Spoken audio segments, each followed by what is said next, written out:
vamos a tratar de identificar algunas estructuras normales y ver algunos hallazgos anormales. Entonces, usualmente un CAT, ¿verdad? Se puede hacer con contraste y sin contraste, eso lo van a ir aprendiendo después. Importante que el paciente mantenga una función renal adecuada. El mejor CAT que se puede hacer se utiliza contraste, porque ahora van a entender.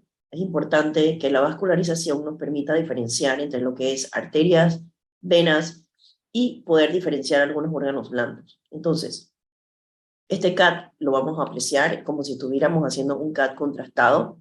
Siempre, como dice en el enunciado, el contraste llena la aorta, ¿verdad? La cual va a descender caudalmente y se van a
Buenas tardes.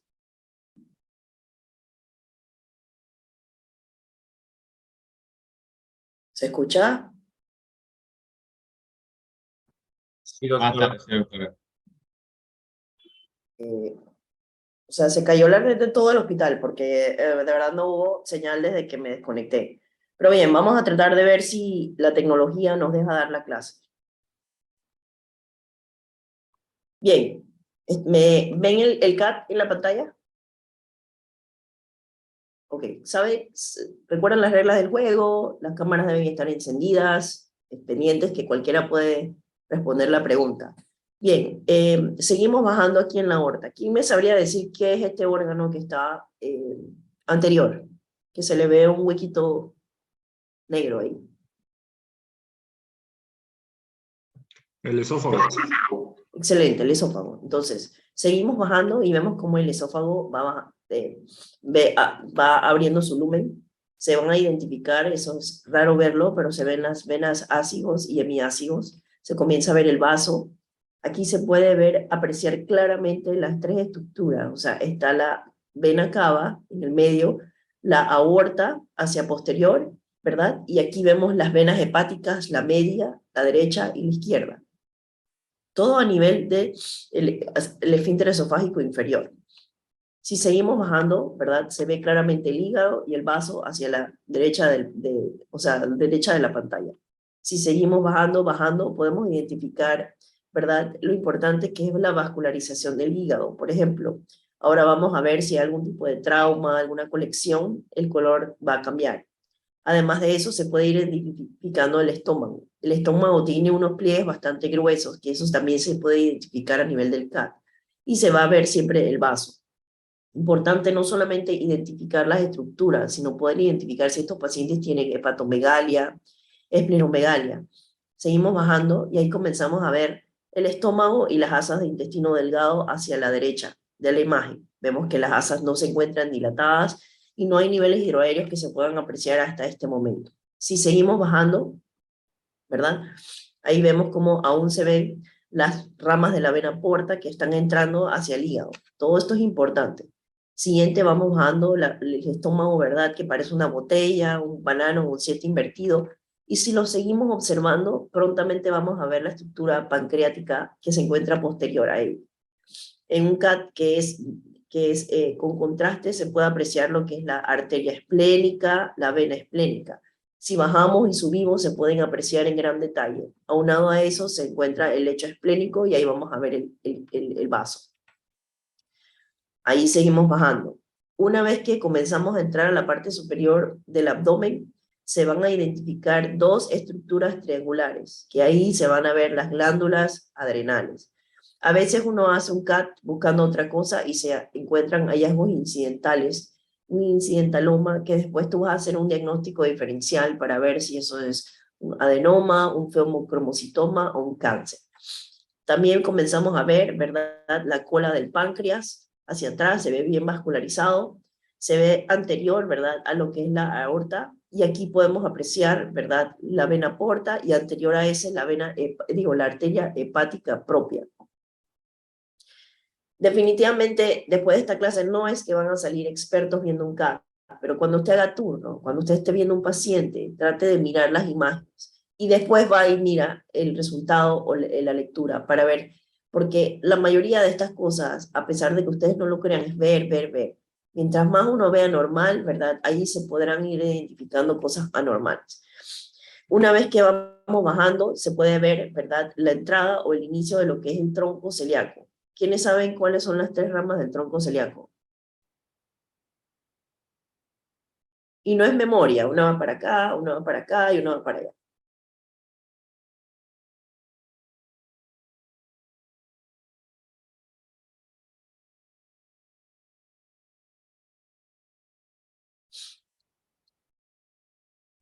Antes, cuando estábamos presencial, yo hacía un quiz y esta es una de las preguntas, ¿verdad?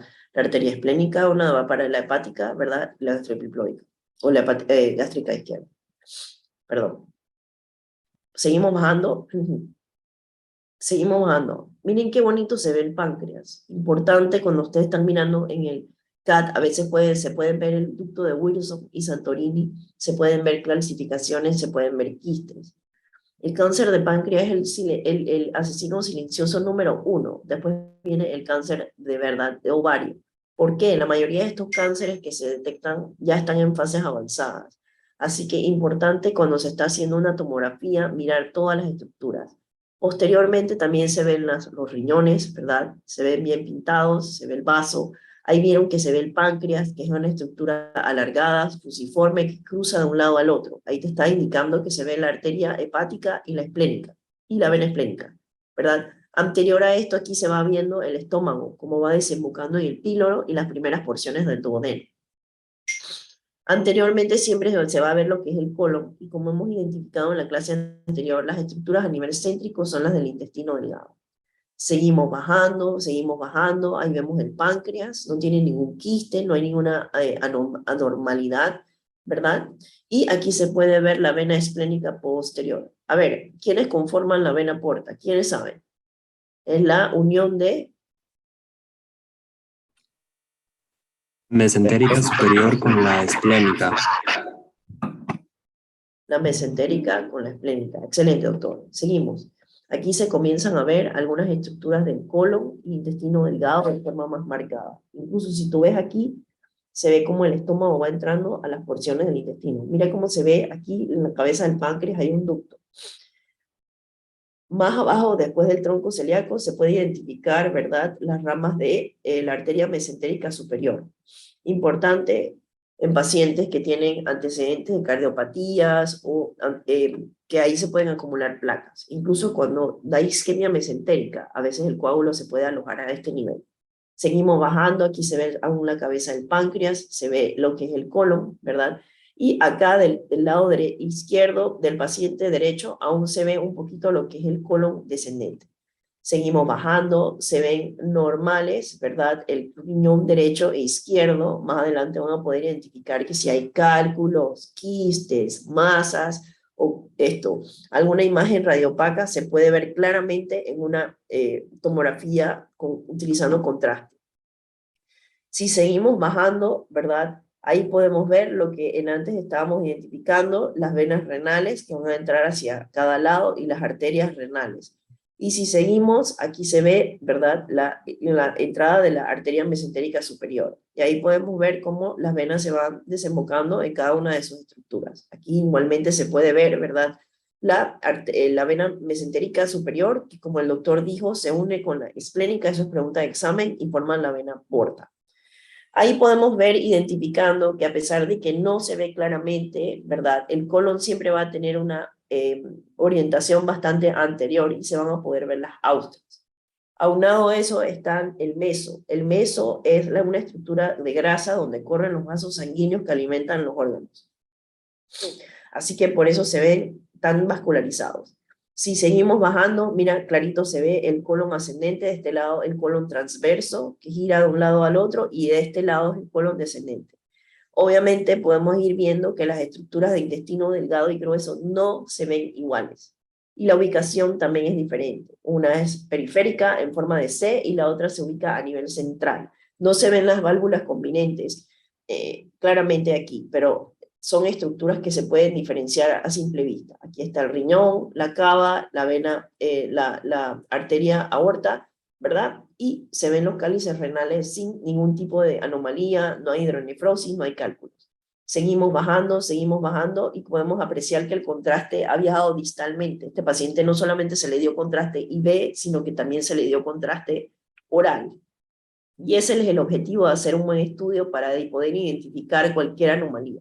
Ahí vamos viendo que el contraste viaja, las asas intestinales no se ven dilatadas, no hay aire libre subdiafragmático, no hay líquido en la cavidad abdominal.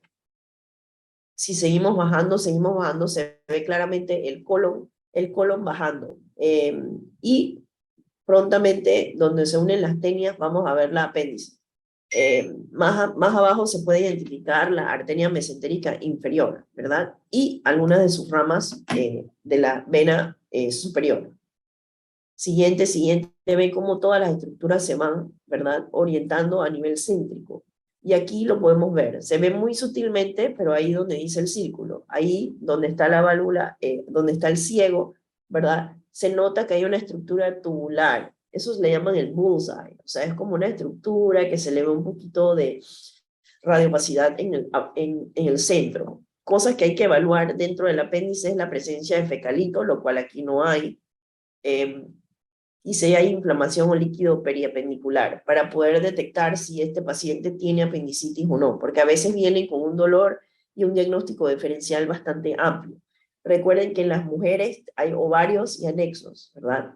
En el hombre realmente no hay nada, así que es muy importante a la hora de hacer un diagnóstico diferencial de apendicitis, si no estamos seguros, por lo menos ver que la estructura se encuentra normal. Aquí también te está diciendo, ¿verdad?, que se ven los psoas y la aorta que se va a bifurcar en ambas ilíacas. Qué bonito. Entonces, vamos a ir para atrás.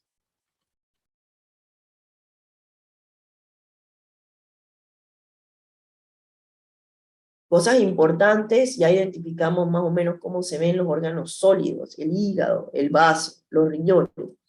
Cosas que también pudimos identificar, la entrada del esófago, el estómago, las porciones del duodeno, que el intestino delgado se ve a nivel céntrico, que el colon se ve a nivel periférico y se identifica por sus austras.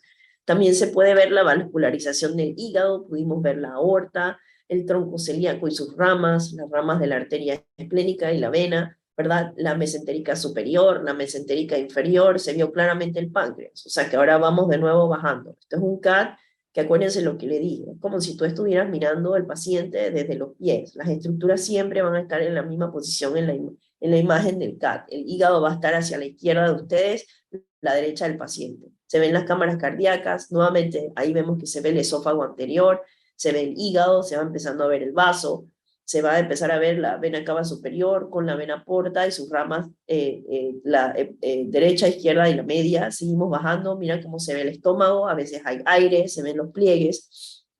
Si tú lo sigues, tú vas a poder ver cómo hace la famosa curvatura, ¿verdad? Hasta que inicia el intestino delgado, ahí lo vamos viendo, entra, y vemos las estructuras, el vaso. Importante también identificar que en los órganos sólidos no se ve quiste, no hay colección, no hay aire. Seguimos bajando, qué bonita, es una buena imagen del páncreas, una estructura fusiforme que cruza de un lado al otro. Si el paciente tiene pancreatitis crónica, se van a ver calcificaciones a lo largo de todo esto. Anterior a esto, entonces, miren cómo va el estómago entrando hacia el pírolo y hacia las estructuras iniciales del intestino delgado. Incluso lo podríamos seguir. Aquí se ve la cabeza del páncreas, a veces se ven los ductos, ¿verdad? Y ahí más o menos se ve cuando ella va abrazando el intestino delgado. Si seguimos bajando, ya lo vimos, vienen las glándulas adrenales, que son dos triangulitos, se ve el riñón bilateralmente, se ven las arterias y las venas, ¿verdad? Bastante claras. Hay veces en que se pide, ya sea si es necesario, un CT angio, pero eso lleva muchísimo más, son fases contrastadas y lleva mucho más contraste. Aquí se ve la arteria mesentérica superior, ¿verdad? Aquí estamos viendo las distintas ramas de las riñones, venas, arterias. Seguimos bajando, vemos cómo clásicamente se puede seguir el colon ascendente, el colon transverso que va de un lado al otro, aquí desemboca en el colon descendente, todas las estructuras del intestino delgado a nivel central, ¿verdad? No se ven dilatadas, no, estas no tienen austras, se ve todo lo que es el meso. Importante también identificar que no hay líquido libre, no se ve sangre, no hay aire. El estómago se ve colapsado, o sea que está normal, las asas de intestino delgado no están dilatadas. El colon se ve algo lleno de heces, pero no se ve anormal. Aquí a veces, como lo dije, se ve claramente lo que es la entrada del apéndice. No hay fecalito, no hay líquido periapendicular, no hay inflamación. Y del lado derecho, aquí podemos ver el desemboque hasta que llega hasta el recto. No hay imágenes del colon sigmoide ni del recto, pero es importante ver que el contraste llega hasta el final y que hay aire en la ámpula rectal. A ver, cosas anormales que se pueden apreciar en un CAT, obviamente estructuras císticas. Aquí se nota que hay algo con bordes homogéneos, que tiene una fase sólida y líquida, ¿verdad? Hay que interpretar a ver si eso es un quiste normal, si está lleno de líquidos, si hay sangre. Además de que esto es una lesión que ocupa espacio, el paciente debe sentir dolor. Aquí está el hígado, cruza hacia el otro lado, imagínate, se ve el vaso, el riñón está desplazado de manera posterior, y este es el intestino, el estómago. Cosas que se pueden ver a nivel renal, un quiste, un quiste. A veces los pacientes vienen, tienen dolor de espalda, nadie le da con el TRIC, le mandan radiografías, no se ve discos herniados, la resonancia, pero siempre es importante un dolor, ¿verdad? Que él refiera evaluar las estructuras renales. Aquí se ve el quiste sin contraste y contraste oral, y aquí se ve como si cuando le dan la fase venosa, ¿verdad? El paciente recibe contraste intravenoso. Hepatomegalia. Muchísima gente hoy sufre de hígado graso. La gente come mal, la dieta es alta en carbohidratos y grasas saturadas. Y hay mucha gente que tiene dolores sin ninguna causa aparente, o sea, buscan las enzimas hepáticas, le hacen ultrasonido y no es vesícula, pero muchas personas han desarrollado hígado graso a pesar de tener las enzimas normales. Y, señores, un hígado graso a la larga se puede transformar en fibrosis, y eso sí es irreversible. Aquí ya vemos un paciente que tiene un hígado granular, ¿verdad? Bastante grande, que cruza hacia el otro lado. Otras cosas que a veces podemos ver son los vasos, ¿verdad? Agrandados. Un paciente que no tiene ninguna historia o tiene historia oscura de un dolor abdominal que nunca se le ha diagnosticado, esto no es normal, esto es un vaso bastante agrandado. Importante, importante, hoy en día la gente toma muy poca agua, por ende sufre de estreñimiento. Si ustedes supieran que la constipación es un factor de riesgo para desarrollar cáncer de colon, ¿por qué? El sigmoide es la estructura, es la parte más estrecha de todo el colon. Entonces, si usted siempre está estreñido y esas heces pasan y rosan, pueden causar diversas patologías. Así que hay que tomar agua. O sea, mucha gente no toma nada de agua. El agua causa estreñimiento, desbalance hidroelectrolítico, fallas renales y muchos otros problemas. Así que es importante tomar líquidos no calóricos. Muchos dirán que, bueno, no me gusta el agua. O sea, esto no es cuestión de que le guste o no. Es el único líquido que es no calórico y que esto es sano. O sea, uno lo necesita. Hay pacientes, ¿verdad?, con inflamaciones crónicas y se puede ver la diverticulitis. Esta imagen es más bien para denotar que se ven las austras. Pero si ustedes ven, hay una inflamación, o sea, el contraste está pasando por como si fuera un río, un hilito. Estos pacientes presentan tics. ¿Ves cómo se ven las burbujas anteriores y posteriores? Es diverticulitis. Un paciente con divertículos, y eso lo van a ver con el doctor Arcia, puede presentar dos tipos de patología. Diverticulosis, que puede producir un sangrado gastrointestinal bajo, o puede producir diverticulitis. El manejo de esto ha cambiado muchísimo. Antes se operaba, ¿verdad? Pero ahora se dice, bueno, cambios de dieta, evitar aumentar la ingesta de fibra. Pero si el paciente ya tiene 2, 3 ataques recurrentes y eso está inflamado, eso es indicación quirúrgica, ¿ok? Entonces, abscesos. A ver, ¿quién me puede decir? Aquí hay un absceso de psoas. ¿Por qué creen que tiene un absceso? ¿Por qué creen que tiene un absceso?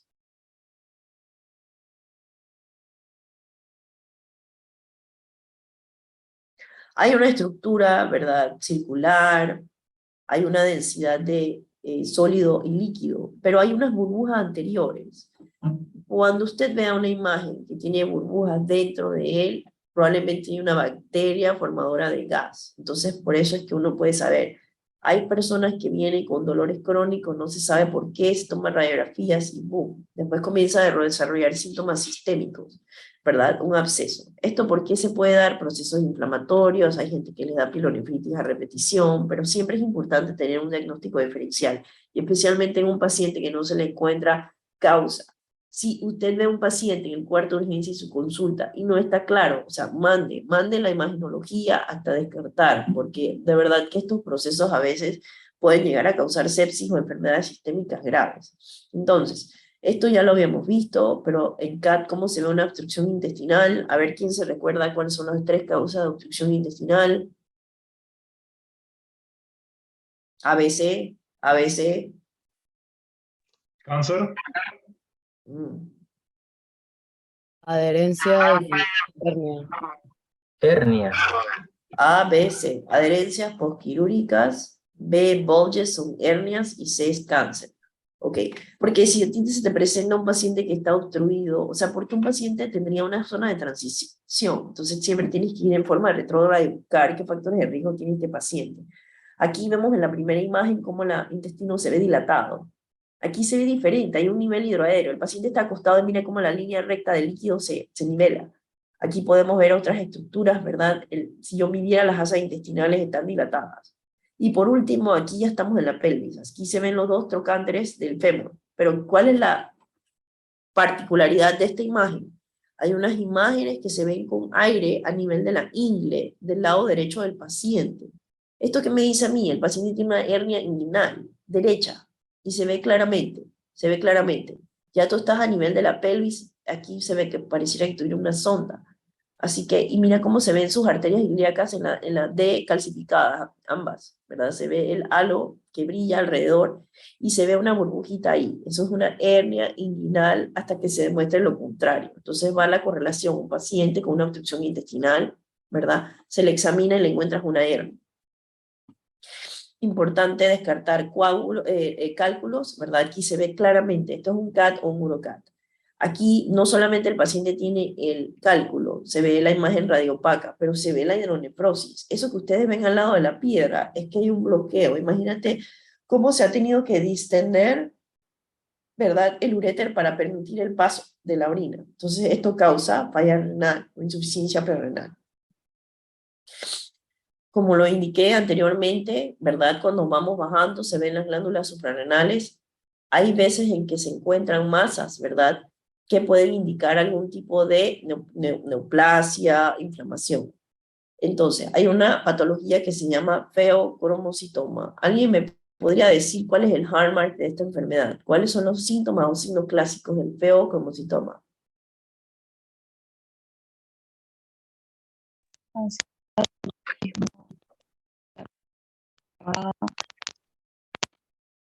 No te escuché, dilo.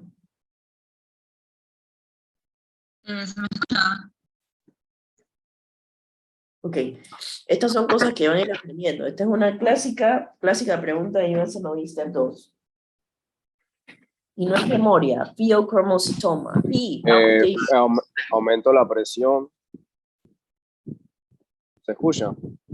Sí, Aumento la presión, dolor de cabeza, palpitaciones. No me hace más. doctor. La próxima vez no lo vamos a memorizar. Pheochromocytoma, P-H-E, P, palpitaciones, H, headaches, cefalea, y E, excessive sweating, sudoración excesiva. Yo a veces pienso, yo sé que ustedes están terminando, a veces se sienten frustrados de que no han podido estudiar ni leer nada. Siéntense y cómprense un USMLE Step 2. Usted se lee ese libro 4 veces. 4 veces. Yo creo que usted pasa el examen de conocimientos generales sin ningún problema. El problema es que tienen que saber dominar el inglés. Es un libro que está diseñado para entender, o sea, una página, el reflujo, o sea, diagnóstico, radiología, ¿verdad? Tratamiento y seguimiento. Así que y ahora yo también les voy a compartir, acuérdame ya, nivel, compartirles un libro para rotar cirugía, se llama el Surgical Recall, pero bien, no es cuestión de memoria, es simplemente tratar de asociar. Los pacientes con ya sea hígado graso, historia de hepatitis, alcoholismo, ¿verdad?, pueden desarrollar cirrosis. Miren cómo se ve ese hígado granular, a pesar de que el CAT es contrastado, se ve que hay bastante irregularidad en el hígado. Eso es muy importante, hay que decirle a estos pacientes que, o sea, eso son cambios irreversibles, incluso hay alteración de las enzimas hepáticas. Eso ya lo habíamos hablado, los cálculos en la vesícula se pueden ver como estructuras radiopacas, no solamente evaluar el cálculo, sino si hay líquido libre o inflamación. Pero ya sabemos que el CAT no es el estudio de elección para la colelitiasis, lo es el ultrasonido, es el gold standard. Aquí podemos ver una vesícula que está distendida, se ve inflamada, mira cómo se ve la aorta, ahí se ve el páncreas, ambos riñones, el hígado, el colon, uno va bajando. Aquí, como lo mencioné, usualmente el páncreas es una estructura alargada que se encuentra por delante de la aorta.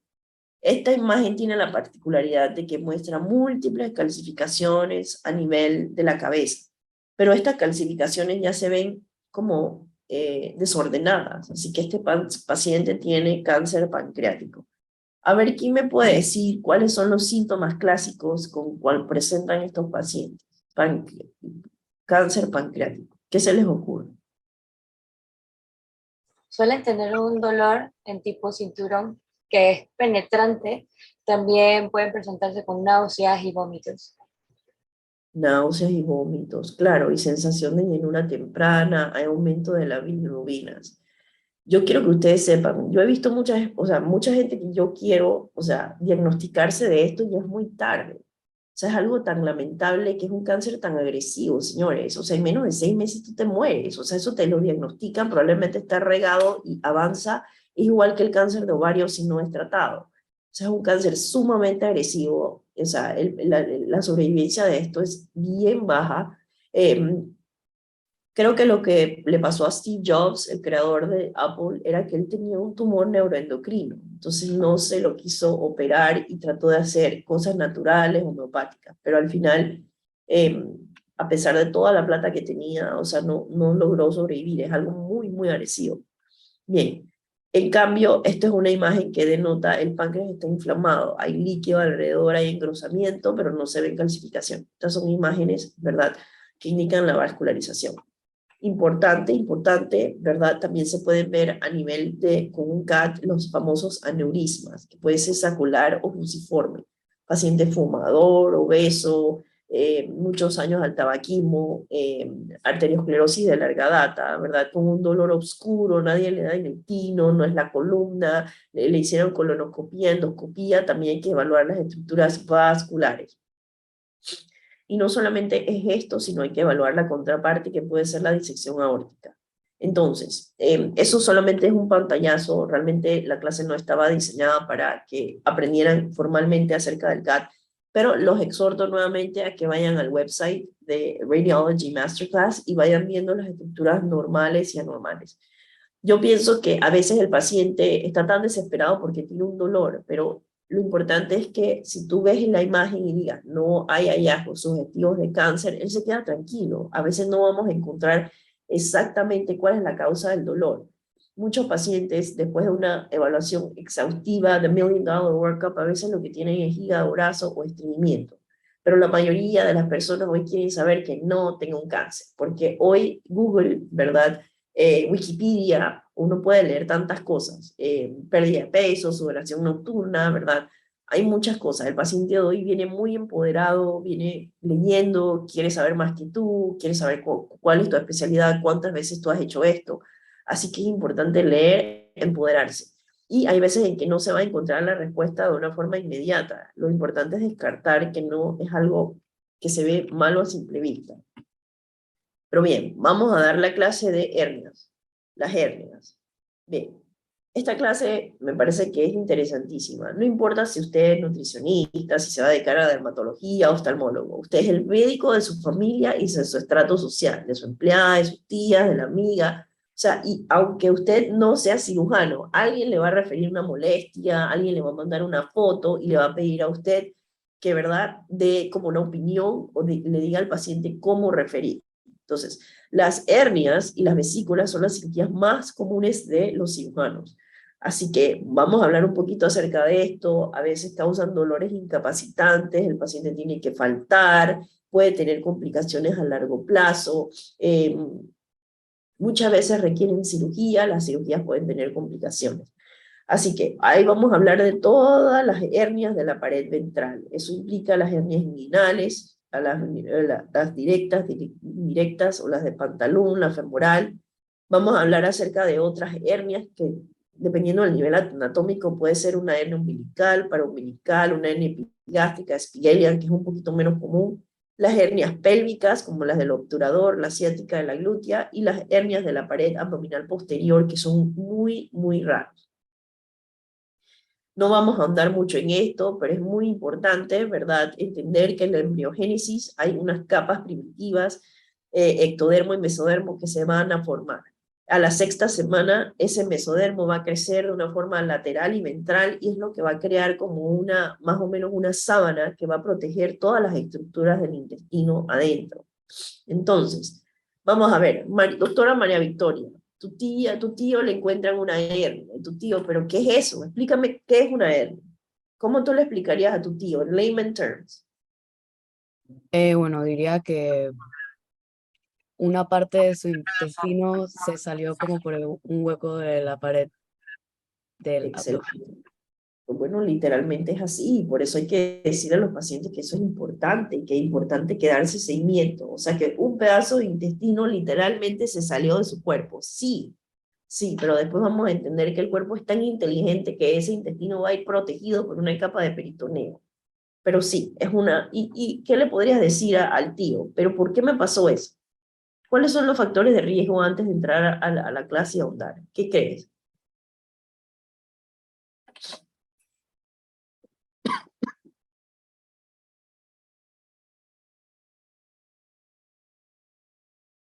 O alguien que me pueda decir, ¿cuáles son los factores de riesgo hoy en día para hernia?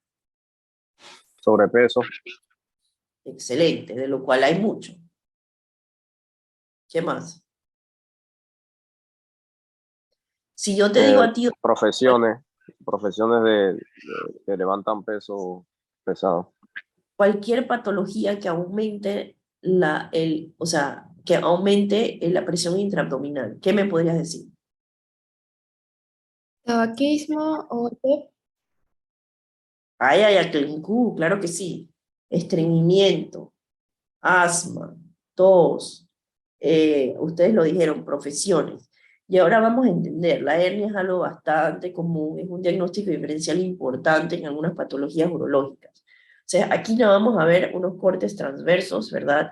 Que usualmente nosotros tenemos los rectos abdominales y hacia los laterales hay otros músculos, el oblicuo externo, el transverso abdominis, el oblicuo interno. Si miramos más abajo, hay una línea alba. Y aquí, que eso es lo que yo estaba hablando, debajo de los músculos hay una capa, como una sábana que protege todos tus órganos internos. Pero más importante que eso es la fascia transversalis, ¿verdad? Esa es la fascia que hace que todos los órganos se mantengan adentro. Cuando hay una disrupción de esas fascias, ahí es donde viene el problema. Siguiente. Bien, vamos a ver que hay muchísimas hernias dependiendo de la ubicación. La epigástrica siempre va a ser a nivel como del estómago, la umbilical, la incisional, la de Spiegel tiende a ser un poco más lateral, la hernia inguinal y la femoral. Deme un segundo, Dios mío. Un ataque de todo.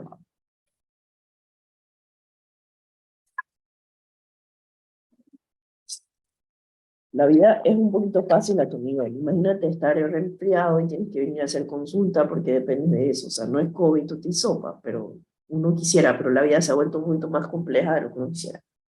Bien. Como vimos, los factores o las etiologías pueden ser multifactoriales. Muy raras veces los pacientes tienen enfermedad de tejido conectivo, tabaquismo, enfermedades crónicas como enfisema, tos crónica por EPOC, ¿verdad? La actividad física. Hubo un tiempo donde todo el mundo dije CrossFit, yay, alzar 200 libras. Y yo pasé por esa etapa, muchos amigos tuvieron eso, pero ahí mismo venía el desarrollo de las hernias, porque no creo que tu cuerpo está diseñado para alzar más de 200 libras. Segundo, ¿verdad? Hay muchas personas que hacen ejercicios de forma inadecuada, ejerciendo estrés innecesario en las articulaciones. Obviamente la edad avanzada hace que se debiliten un poco los músculos. Pero bien, veamos nuevamente las zonas donde existe esa debilidad. En la línea alba, que es a nivel medial, el arco de Douglas, que está un poco más lateral, las lesiones lumbares, y en los pacientes que alguna vez han sufrido alguna cirugía, ¿verdad? La cicatriz también es un área que es muy sensible a desarrollar hernia. Pregunta examen, ¿cuáles son las capas del abdomen cuando uno va a entrar a la cirugía? Piel, fascia de Camper y escarpa, oblicuo mayor o externo, oblicuo menor, fascia transversalis y peritoneo. Si eso no les quedó claro con la primera diapositiva, eso es la anatomía de todos los seres humanos. Cuando tú vas a entrar, ¿cuáles son las capas de la piel? Piel, tejido subcutáneo, fascia de Camper y escarpa, oblicuo externo, oblicuo interno, fascia transversalis y el peritoneo. Bien, la definición de la hernia viene del griego hernios, que es una protuberancia, ¿verdad? Una protuberancia, una salida. Y como lo dijo la autora, es una protrusión de tus órganos. Puede ser grasa, pero también puede ser los órganos. Y es de ahí la importancia de por qué prestarle atención a estas patologías. Hay personas que esperan demasiado para operarse. Importante decirle que en ese huequito se está saliendo alguna víscera abdominal o una grasa, ¿verdad? Que después se puede encarcerar.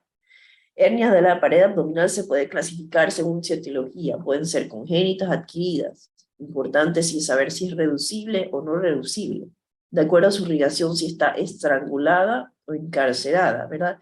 Y su ubicación también es muy importante. Entonces, cuando ustedes van a imaginarse una hernia, ¿verdad? Un pedazo de intestino que se está saliendo, es importante que la hernia tiene varias partes, el saco que la recubre, ¿verdad? Porque no es que el intestino se asoma de que hello, no, se debilitó la fascia, el peritoneo tiende a estirarse y se alarga, y por ahí sale la hernia. Eso es lo que constituye el saco herniario. Tienes el contenido de la hernia, que va a ser grasa, intestino, ovario, vejiga, colon.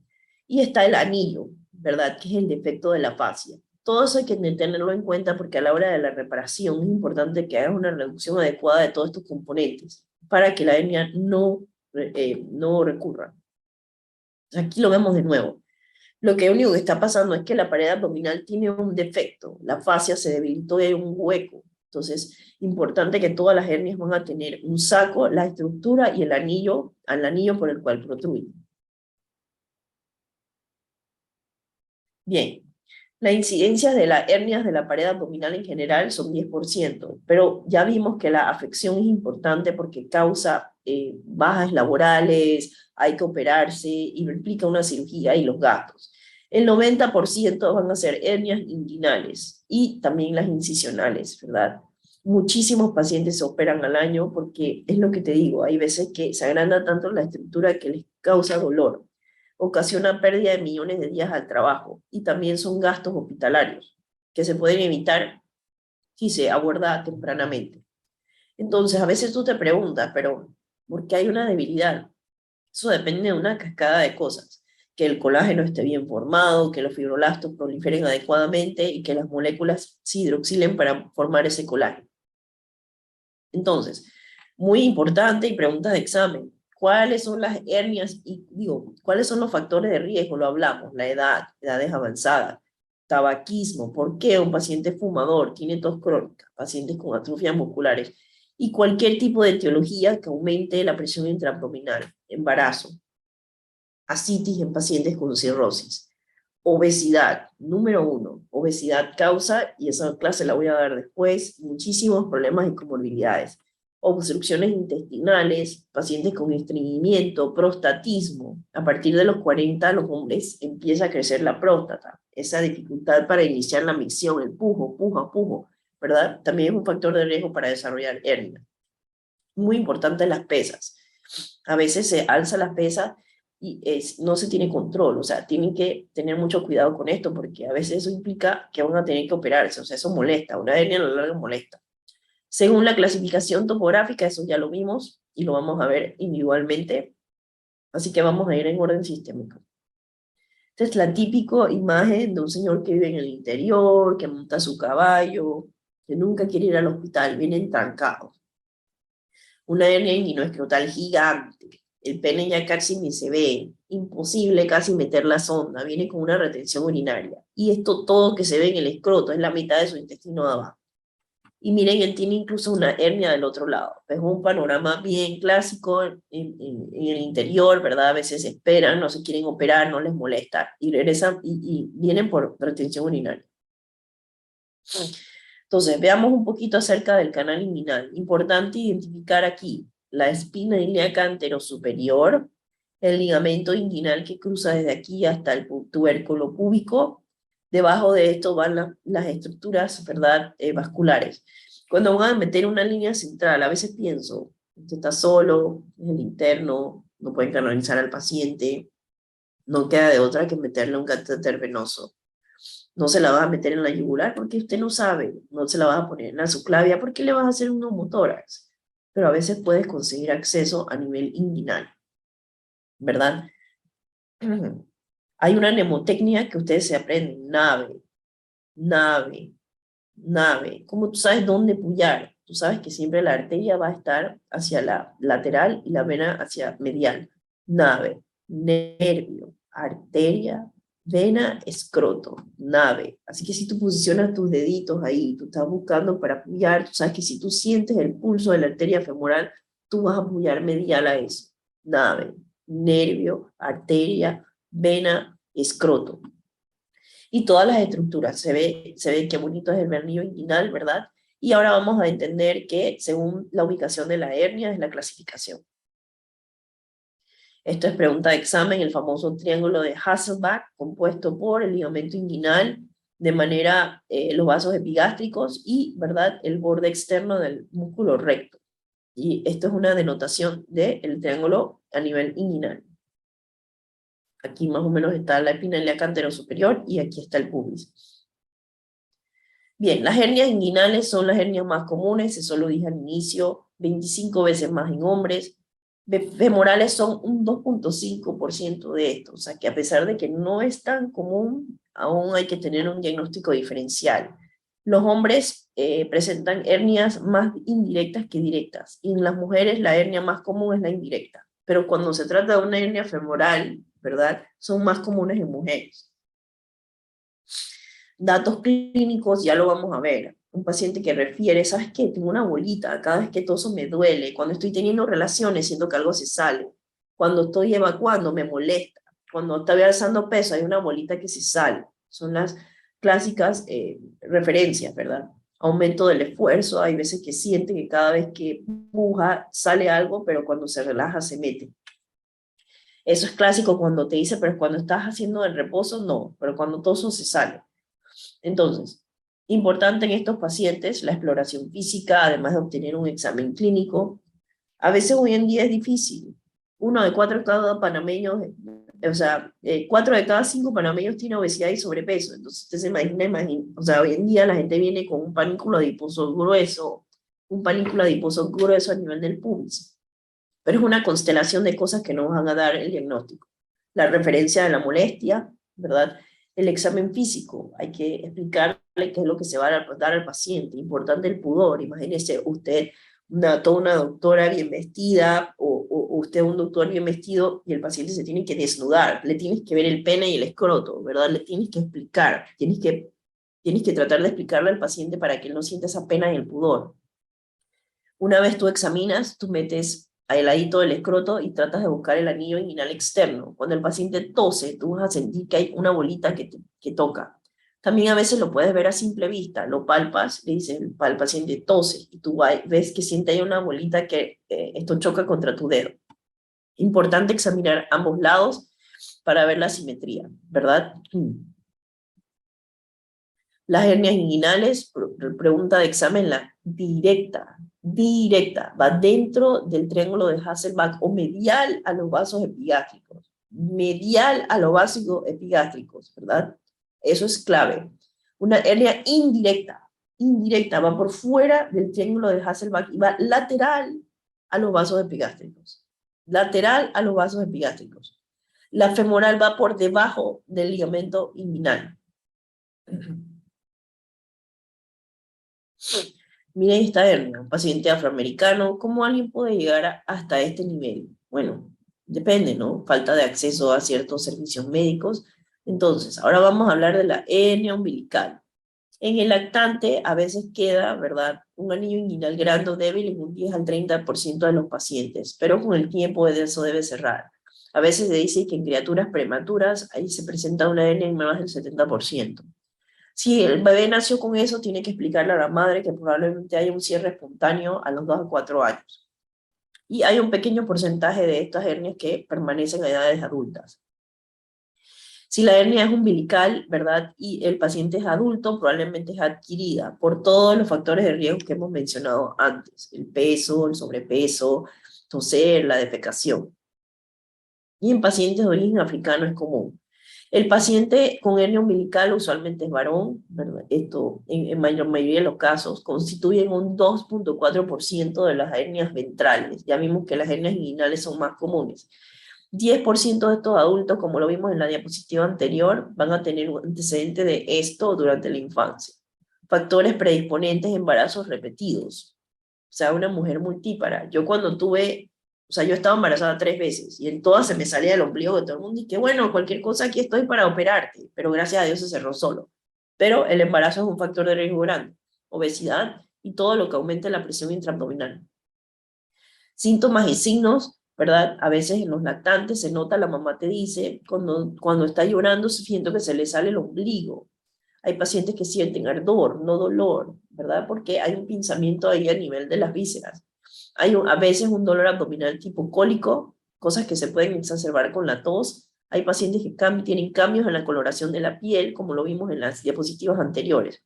Y en realidad el examen físico lo que va a ver es una protrusión de una masa.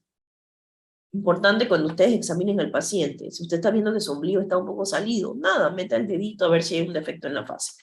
Muchos pacientes ni se dan cuenta que lo tienen. Es importante hacer un diagnóstico temprano, porque estos pacientes a veces pueden desarrollar abrasiones, erosiones en la piel, hematomas, infecciones. Las hernias umbilicales tienden a recidivar, por eso es muy importante considerar el uso de las mallas cuando se va a hacer un tipo de reparación como esta. Ahora vamos a hablar de las hernias de Spiegel. Muy raro, se da a nivel de las líneas semilunares.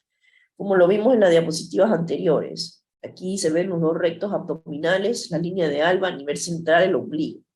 Pero hay una línea de Spiegel que se da a nivel lateral. Hay muchos pacientes que tienen debilidad a ese nivel. Eso fue descrito por un cirujano en 1645. Hay una unión entre lo que es la fascia del músculo, ¿verdad?, de los oblicuos y la fascia de los músculos anteriores. Ahí hay una debilidad y ahí es donde se forma la hernia. Constituye menos del 1%, es realmente algo muy raro. A veces incluso se diagnostica es por CAT, porque por palpación no se ve. Entonces, son muy raros los casos, usualmente suelen suceder a los 50 años, se tiende a decir que es más común del lado derecho que el izquierdo, tiende a ubicarse por debajo del ombligo. El problema de esto es que a veces algunos pacientes llegan con eso encarcerado. Esta es la típica ubicación de una hernia epigástrica. Una hernia epigástrica siempre va a estar por arriba del ombligo, ¿verdad? Empieza como un huequito súper chiquito y con el tiempo van evolucionando. Aquí esto se da porque hay una debilidad donde está el decusamiento de las fibras de la aponeurosis de la pared abdominal a nivel medio. Usualmente se ubica entre el sifoide y el ombligo, ¿verdad? Ahí es donde se da la hernia epigástrica y eso duele. También hay hernias a nivel posterior. Esto es raro de verlo. Las hernias de Petit, las hernias lumbares de Creutzfeldt y Lefschat. Estas hernias nadie se lo va a preguntar, pero es importante saberlo, ¿verdad? Son dos médicos, 1966, Creutzfeldt y Lefschat, describieron, ¿verdad?, cuáles son los límites de esto. Y esto usualmente son dolorosos, algunas veces van a requerir cirugía. Nadie les va a preguntar acerca de cuáles son los límites, pero es importante nada más poder describirla. Los límites son, aquí lo vemos, la 12ª costilla, el serrato posterior y los músculos erectores de la columna. Solamente a manera, ¿verdad?, educativa, pero no es algo que se va a ver muy común. El triángulo de Petit, ¿verdad?, se conoce como el espacio que hacen los oblicuos y el dorsal ancho. Aquí hay a veces un espacio donde se puede dar una hernia. Nunca he visto una en mi vida, solamente es importante mencionar. Esta es una hernia de Richter, aquí ya estamos viendo hernias que se pueden dar en los órganos internos, ¿verdad? Una hernia de Richter tiende a formarse, el contenido es el borde antimesentérico del intestino delgado. Aquí vemos el intestino delgado, es liso por fuera, no se ven las válvulas convinentes, se ve el meso. Entonces, a veces, una hernia cuyo contenido es el borde antimesentérico del intestino es conocida como una hernia de Richter. Hay veces que estos pacientes presentan estrangulación, ¿verdad?, y falta de irrigación de ese pedazo de intestino, entonces hay que resecar. Una hernia del ITRE, estamos hablando de una hernia que se define por el contenido, es un divertículo de Meckel, eso lo van a ver después. ¿Alguien sabe cuál es la regla de los dos del divertículo de Meckel?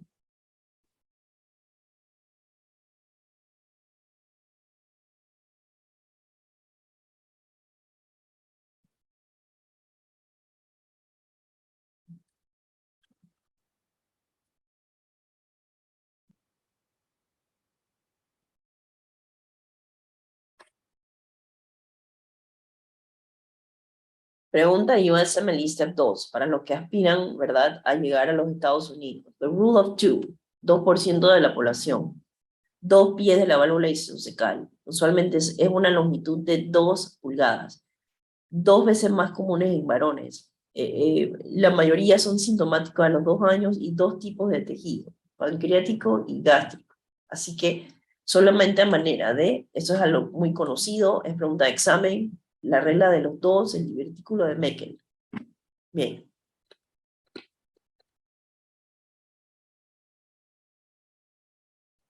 Seguimos. Las hernias postincisionales cada vez son más comunes, ¿verdad? Luego que haya una transacción de la fascia, ya sea por una cirugía, por divertículo, colon, hernia, vesícula, siempre puede recurrir a una hernia a ese nivel. Y esas son las famosas hernias postincisionales. Una hernia que surge en una incisión previa es una hernia incisional. Va a haber una protrusión anormal a través del peritoneo, ¿verdad?, con una separación de las capas. Factores predisponentes, obesidad, procesos infecciosos. Cuando uno hace una lapa, un trauma, hay gran cantidad de contaminación adentro y cierras, esa fascia puede quedar debilitada. Presencia de hematomas, seromas, técnicas deficientes al cierre, de repente hay mucha tensión o falta de tensión y la desnutrición. Todo eso puede ocasionar que se dé una hernia a nivel incisional. Entonces, solamente de manera educativa, así mismo como lo vimos, de la hernia del Litre y del Richter, está la hernia de Amiens. Una vez que un paciente se identifique que el contenido del saco herniario es el apéndice, es lo que se conoce como una hernia de Amiens. Muy raro, nunca he visto, importante nada más saberlo. Aquí estas son las hernias paraestomales. En Panamá es raro ver un paciente con bolsita, pero existen. A veces que esto es muy incómodo, el paciente le da depresión. O sea, ¿cuáles pueden ser causas de que un paciente tenga una colostomía? Cáncer de colon. Cáncer de colon, ¿qué más? Fístulas. Fístulas también. No nos vayamos tan lejos, de repente un trauma con un grado de contaminación, una diverticulitis perforada, también hay que sacar ese pedazo de intestino. Cáncer, ¿verdad? De repente no se puede unir porque hay mucha tensión, o puede haber isquemia en la anastomosis, pero después esa va a ser otra clase que yo les voy a dar, las famosas ostomías, ¿verdad? Y pueden haber hernias paraestomales. Esto es un paciente que miren cómo ha perdido el dominio. Esto es probablemente un paciente que tuvo algún proceso inflamatorio. Pero mira la debilidad de la fascia, o sea, casi todo su intestino está fuera de la cavidad. Son cirugías sumamente complejas de tratar, ¿verdad? Un paciente con enfermedades de fondo, todo eso predispone. Aunque tú quisieras reparar, imagínate tratar de hacer una lisis de adherencia, poner una malla y disecar las capas para volver a restablecer la anatomía normal. Entonces, ya vimos más o menos cómo son las hernias, cuáles son las hernias de la pared ventral, de arriba hacia abajo, epigástrica, la umbilical, la de Spiegel, las inguinales, las femorales, las posteriores, ¿verdad? Importante que el objetivo del tratamiento es que hay que decirle al paciente, eso hay que repararlo, porque si no le puede traer una complicación. Ya vimos que hay que reducir el contenido del saco, hay que quitar el saco para que no vuelva a recurrir y hay que reconstruir la pared. Si algo que usted se debe llevar a esta clase es que usted tiene que saber que esa hernia saliendo, como lo dije, tiene un revestimiento, tiene un saquito, y ese saquito hay que resecarlo o ligarlo, si no la hernia va a volver a salir. Y tiene que cerrar el defecto de anillo a la fascia. Hoy en día hay muchas personas que son atléticas, Ironman, son bien fit, y cuando se quieren operar no se quieren hacer una cicatriz grande. Entonces, hay indicaciones para hacerse hernias laparoscópicas. Está indicada siempre y cuando, ¿verdad?, la anatomía sea normal y no haya ninguna predisposición o factor de riesgo de recibir cirugía laparoscópica. Para mí esto está contraindicado, ¿verdad?, si el paciente tiene algún antecedente de cirugía robótica, problemas de coagulación o si la hernia es muy grande. Hernias encarceradas también hay que ver si realmente se va a poder hacer esto técnicamente. Entonces, quiero que sepan que cuando hacemos esto, laparoscópicamente se coloca una malla. Entonces, eso es lo que cubre todos los defectos para que eso no vuelva a protruir. Pero también hay muchas estructuras vitales que se pueden lesionar. Hoy en día hay dos tipos de técnicas laparoscópicas. Quizás usted no lo va a hacer, pero sí, la doctora aún habló de eso en la clase. La famosa TAP y el famoso TEP. TAP es Transabdominal Preperitoneal Repair y TEP es Totally Extraperitoneal. Es diferente a que tú te metas al abdomen, veas todas las tripas y reseques la hernia, a que tú más o menos no entres al abdomen, diseques ahí, ¿verdad? Por arriba de la fascia y identifiques cuál es el problema y le coloques una malla.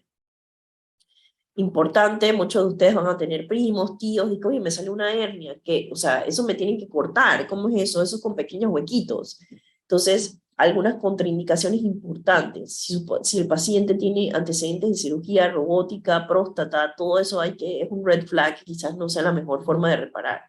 Contraindicada en pacientes que no van a tolerar anestesia general con neumoperitoneo. Cuando usted llena la barriga de aire, ¿verdad? Hay una disminución del retorno venoso. Eso hace que la cirugía a veces sea un poco más peligrosa.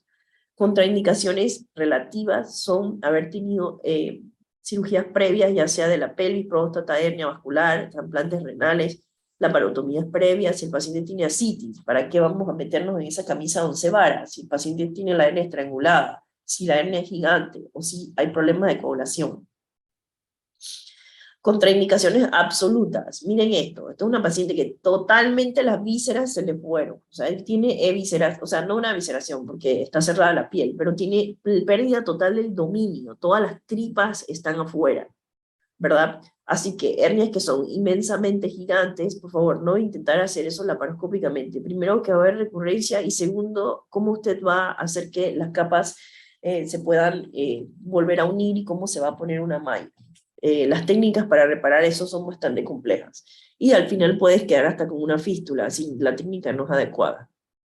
Entonces, las hernias de la pared abdominal, quiero que sepan que no solamente cerramos el defecto, usted identifica el huequito, lo trata de reparar, unir primariamente, pero también tratamos de usar mallas para fortalecer la reparación, disminuir la recurrencia. Estas mallas son barreras mecánicas, ¿verdad?, que van a permitir que el tejido se fortalezca, la reparación y los fibroblastos. O sea, es como repellar, es como si pusieras otra capa de cemento para que la hernia no recurra. Porque algunas veces operamos al tío, pero el tío le sigue gustando el guaripitín, come bastante y sigue estando gordo, no va a dejar de fumar, ¿verdad? Sufre de estreñimiento, voy a tener otros hijos, o sea que también hay que evaluar los factores de riesgo. El riesgo de recurrencia de una hernia a veces es alto si la reparación no es adecuada, es 20%. Y quizás ustedes no sean los cirujanos que van a operar, pero también el paciente le va a preguntar cuáles son, ¿verdad?, cuáles son los riesgos de que yo me opere. Bien, ya más o menos para finalizar, los conceptos que quisiera aclarar: ¿qué es una hernia encarcerada y qué es una hernia estrangulada? La misma palabra lo dice, usted dice encarcerada, como si estuviera mirando a través de los barrotes. Ok, estoy en la prisión, no puedo salir. O sea, está trabado, no puede salir. El contenido diario es irreducible, pero está viable sin sufrimiento vascular, y generalmente a veces tienden a ser crónicas. Ahora, ¿qué es una hernia estrangulada? Estrangulado, te piensa alguien que lo está ahorcando, se va a morir. Entonces, en este escenario, ¿verdad?, el contenido herniario no es reducible y hay compromiso vascular. Esta es una indicación para cirugía. Ambas son indicaciones para cirugía. El problema es que a veces estos pacientes esperan demasiado y ya llegan con una hernia encarcerada al cuarto de urgencias. Cuando una hernia está estrangulada, a veces puede haber síntomas sistémicos, o sea, taquicardia, fiebre, leucocitosis, y eso implica compromiso vascular. Así que es importante a veces no retrasar. Importante cuando vas a examinar, ¿verdad?, verificar si hay hallazgos externos. A veces un paciente puede venir con el área de tensión, no se puede reducir, está con eritema, dolor a la palpación, está con estreñimiento, náuseas y vómitos. Ahora, el manejo de este tipo de pacientes a veces puede ser distinto. Él viene con una obstrucción intestinal, hay que meterle una sonda nasogástrica, aspirar para disminuir la presión intraabdominal. A veces hay que darles líquido, vienen con third spacing, han perdido bastante volumen. Así que es importante, y eso son preguntas de examen, ver si la hernia es reducible o no, si hay compromiso vascular o no, porque al final puede haber sepsis y translocación bacteriana. Entonces, ahora, volvemos y aterrizamos. Importante una historia clínica, cuándo inició, si el dolor es severo, vómito, hay ausencia de vacaciones, constipación, hay antecedentes de estreñimiento, mucha tos, pujo, le cuesta orinar, usted va al urólogo, o sea, le cuesta iniciar la micción. Hay pacientes que han tenido cirugías previas, entonces es importante identificar cuáles son sus hábitos diarios, es sedentario, camina, qué tipo de trabajo laboral hace, cuáles son sus hábitos intestinales. A la exploración física, obviamente, a veces no es tan, ¿cómo dice? Straightforward. Hay veces que va a venir un paciente que está súper incómodo, como que cuando lo tocas tiene hipersensibilidad al tacto. A veces se va a ver claramente que hay aumento de volumen, hay cambios en la coloración de la piel, hay hipersensibilidad al palpar, pero estos son casos extremos. La realidad de la vida es que un paciente llega caminando a tu consulta, ¿verdad? Mire, tengo un dolor, ya fui al urólogo, dice que no es nada del testículo, que probablemente tenga una hernia, ya viene con ultrasonido, ya viene con una referencia. Son dos tipos de escenarios. En cambio, hay personas que, ¿sabes qué? Si tú eres humilde, no eres un trabajador de la construcción, no te puedes dar el riesgo de enfermarte, sigues trabajando, cargas bloques, ir a la consulta, no tienes con qué pagar para ir, no tienes plata para operarte. Obviamente son casos que llegan un poquito más avanzados. Importante, si el paciente ya llega con síntomas sistémicos, entonces descartar que no tenga una obstrucción intestinal. A veces van a tener leucocitosis en el hemograma porque están deshidratados, a veces van a tener aumento de ciertas células, hay veces que hay que mirar el hemograma completo, ver si hay trombocitopenia, la acidosis láctica, ¿verdad? O aumento del lactato es algo que se da a manera muy tardía, no son hallazgos tempranos. No olvidarse de que sí, a manera complementaria se pueden dar, ¿verdad?, los estudios de gabinete. No estás claro, no es una hernia que es palpable a simple vista, le mandas una radiografía, ves que hay distensión abdominal, no sabes si es un ilio, no sabes si es una hernia, no sabes si está obstruido, ¿verdad? Y se puede complementar con otras imágenes. Lo importante es que no se puede retrasar. Si hay una sospecha de que hay un intestino encarcelado, estrangulado, mándelo directamente acá y hay que intervenirlo, porque esa hernia pasa a ser de una simple reparación, quizás una resección intestinal. Así que, jóvenes, el diagnóstico siempre es clínico. Un paciente que viene a tu consulta, mira que cada vez que tengo relaciones me duele, me molesta, o cuando voy al baño siento que se sale una bolita. Hay que hacer un examen físico completo y complementar con otros estudios si es necesario. Hay veces en que no se ve nada. Mandarle una radiografía no te va a decir gran cosa, mandar un ultrasonido tampoco. Otra cosa que quisiera declarar, si el paciente tiene más de 50 años y suddenly él hace una hernia, ¿pero por qué? Tienes que preguntarle a ese paciente si tiene colonoscopía, si hay antecedentes de estreñimiento, porque puedes tener un cáncer de colon internamente y eso es lo que está causando que haya aumento de volumen y aumento de la presión intraabdominal. Siempre estos pacientes que se ve que llegan descompensados tienen que darle reanimación, líquidos, analgésicos y explorar. Si un paciente usted no está seguro cuál es el diagnóstico, admítalo, o si no, trate de darle algo para el dolor y vuelva a reevaluar y explicarle al paciente, no importa que se sienta bien, señor, esa hernia se le puede complicar. Es importante, ¿verdad?, que se dé seguimiento. Una hernia estrangulada, encarcelada, no es lo mismo que venir por un caso electivo. Y ya las últimas diapositivas, para los que no me están prestando atención, para que podamos hacer un resumen, ¿verdad? Una hernia típicamente que es una protrusión de una víscera, ¿verdad? Que usualmente es intestino, que va a estar rodeado de un saco, tiene el contenido herniario y hay un defecto en la fascia. ¿Cómo uno le explica al paciente? Se va a reparar la hernia, nada, vamos a meter de nuevo, resecar el saco, disminuir el contenido herniario y vamos a reforzar la fascia y a veces es necesario reforzar con material llamado malla. Antes hablaba mucho, ¿verdad?, de lo que era la técnica de Bassini. Esto eran, en mis tiempos, cuando preguntaban, esto era una reparación que si el paciente tenía la hernia, se identificaba el techo, las paredes de la casa y el piso. Entonces aquí lo que íbamos a reforzar era el piso. Se unía, ¿verdad?, el tendón conjunto con el músculo, con el transversus abdominos, ¿verdad? Y se cerraba con puntos interrumpidos. Esas son técnicas viejas, nadie les va a preguntar. Hoy en día se utiliza una técnica que no es contención. También estaba la técnica de McVeigh, ahí se identificaba el canal inguinal y el femoral, y se suturaba el tendón conjunto, ¿verdad?, al ligamento de Cooper, que se veía un poco más abajo hacia el tubérculo. Esta técnica de Shouldice jamás la he visto, pero es importante nada más mencionarlas. Y hoy en día, pregunta de examen, Liechtenstein es una técnica sin tensión, por ende utiliza la mayoría de las veces malla, ¿verdad?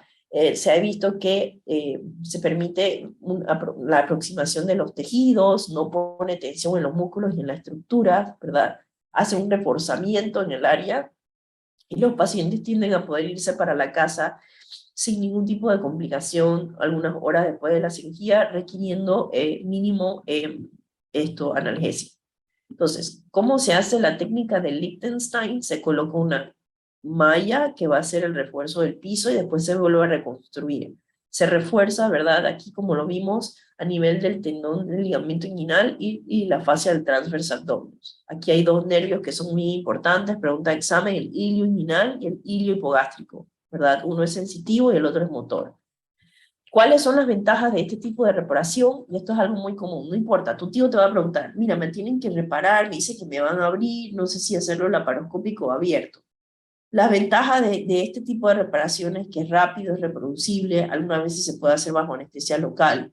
El riesgo de recurrencia es menor, ya que vas a suturar muchísimas partes de la malla a diferentes estructuras, o sea, el reforzamiento es bueno. Lo malo es que hay que explicarle a los pacientes que vas a quedar con una malla, a veces tienen dolor crónico. Esta es una pregunta muy común en pacientes jóvenes que no han tenido hijos, oye, eso me va a afectar mi cordón espermático, voy a poder tener hijos, o sea, no debe afectar, pero hay veces pacientes que quedan con inflamación crónica en el área, ¿verdad? Y a veces quedan eso sí causa una reacción fibrosa, pero no debe impedir que el paciente pueda tener hijos. Y la proximidad hacia los nervios a veces es lo que puede afectar. Aquí lo vemos de nuevo, la técnica de Liechtenstein, ¿verdad? Se sutura la malla al tendón conjunto y al ligamento inguinal. Y ahí vemos por dónde pasa el nervio. Importante, algunas veces el nervio se transecta para evitar que estos pacientes tengan complicaciones del dolor.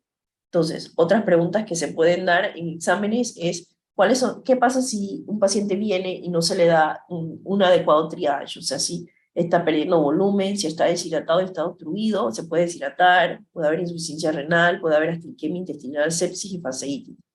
A veces uno quiere operar y el paciente no está listo. Dice, no, yo no me quiero operar hoy, pero ese paciente debe darse seguimiento, porque si no puede tener, o sea, no es lo mismo venir por un pedacito de tripa que tú vas a meter y le pones la malla a que le tengas que hacer una resección intestinal. Eso es algo bien común. Entonces, en conclusión, la hernia inguinal más frecuente es la inguinal. De esas inguinales, la más frecuente es la indirecta. El diagnóstico de una hernia siempre es clínico. Es un paciente que te dice la sintomatología, mira, siento una molestia, cuando hago esfuerzo, cuando estoy en reposo no la siento. El diagnóstico es clínico. Sospechar estrangulamiento, ¿verdad? ¿Cómo uno sabe que este paciente ya esto no es algo electivo? Probablemente haya que hospitalizarlo y tratar de buscar las medidas. Si un paciente tiene un inicio súbito, tiene sufrimiento de asa, taquicardia, hipotensión, obstrucción intestinal, todas esas son cosas que se deben evaluar. Y si llegamos a ese nivel, señores, es una urgencia quirúrgica, porque hay que resecar ese segmento de intestino o por lo menos reducirlo para que no sufra complicaciones. Y si no, referir oportunamente a los pacientes. A veces usted le dice, sí, yo creo que tiene una hernia, pero él debe de ir a verse. Eso no se va a quitar con ningún té del doctor Chal, ni con acupuntura, ni poniéndole hojas secas. Eso no se va a quitar así, no se va a ir así, tú tomas la pastilla, si se juntan una crema, si se ponen árnica. Esto no son tipos de patología. Una vez que salga la hernia no le tiene que decir, tiene que darse seguimiento, si no puede traer complicaciones en el futuro. Entonces, de nuevo para recapitular, ¿cuál es la diferencia entre una hernia inguinal directa e indirecta? Pregunta de examen. Indirecta, lateral a los vasos epigástricos, sale por fuera, atraviesa oblicuamente el anillo inguinal interno, ¿verdad? Y va lateral a los vasos epigástricos. Y una hernia inguinal directa, no es lo mismo, miren la diapositiva. La hernia que sale a través del saco herniario medial al vaso epigástrico es considerado como una hernia inguinal directa. puede tener ambos componentes y eso es lo que se conoce como una hernia de pantalón. Las perlas. A veces uno siempre debe preguntar por todas estas cosas que a veces el paciente no te dice. ¿Cuándo empezó? ¿Se le hincha? ¿Cuál ha sido la progresión? ¿Cuánto tiempo lo ha tenido? Si es mejor, si cuando se para está acostado o le duele siempre. Si es reducible o no, se le mete la bolita. Está asociado a síntomas sistémicos, dolor, fiebre, constipación, náusea, vómitos. ¿Hay alguna condición predisponente, tos crónica, asma bronquial, problemas respiratorios, y especialmente ahora con COVID?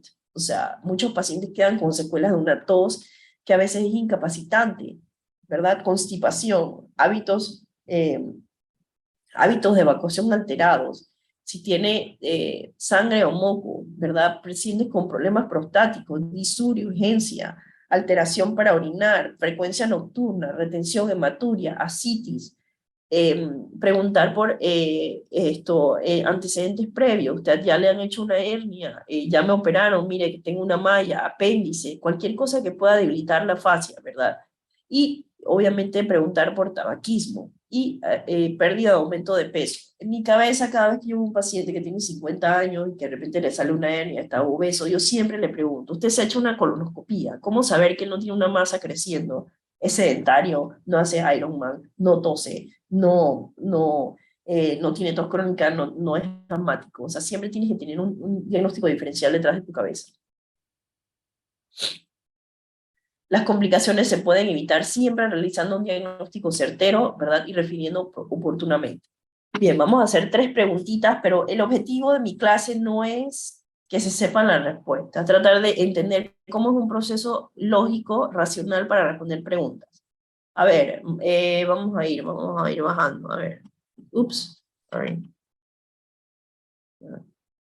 A ver, un voluntario. Yo, Que lea. mujer de 76 años acude a urgencias refiriendo dolor en la ingle derecha y vómitos de hace 6 horas. A la exploración se palpa una tumoración de consistencia dura justo por debajo de la línea que une la espina ilíaca anterosuperior y el pubis, que corresponde con la localización del ligamento inguinal. Lo más probable es que se trate de una hernia femoral, porque está debajo. Claro, claro. Y muy importante, simplemente la pregunta está, el que no entendió que el enunciado te está diciendo que está por debajo de la línea del ligamento inguinal, se hubiera puesto indirecta. Porque obviamente Spiegel no te está diciendo que es en la pared abdominal. Te está dando directa, indirecta y la hernia del obturador. Además, doctora, este paciente, está bien, pues tú dices que tiene una hernia femoral, pero además de eso te está diciendo que tiene vómitos. ¿Qué otra cosa hay que sospechar? Que el paciente no, o sea, que tenga algún tipo de obstrucción. Claro, claro. Digo, las preguntas no van a venir tan sencillas, pero digo, la siguiente pregunta podría decir de que cuál es la, o sea, what's the next step? Hidratar, que si la sonda nasogástrica, obviamente valorar los laboratorios. Pero muy importante porque a veces el enunciado te puede confundir. Y ya, ay Dios mío, es que yo tengo otras preguntas, pero no necesariamente en esta diapositiva.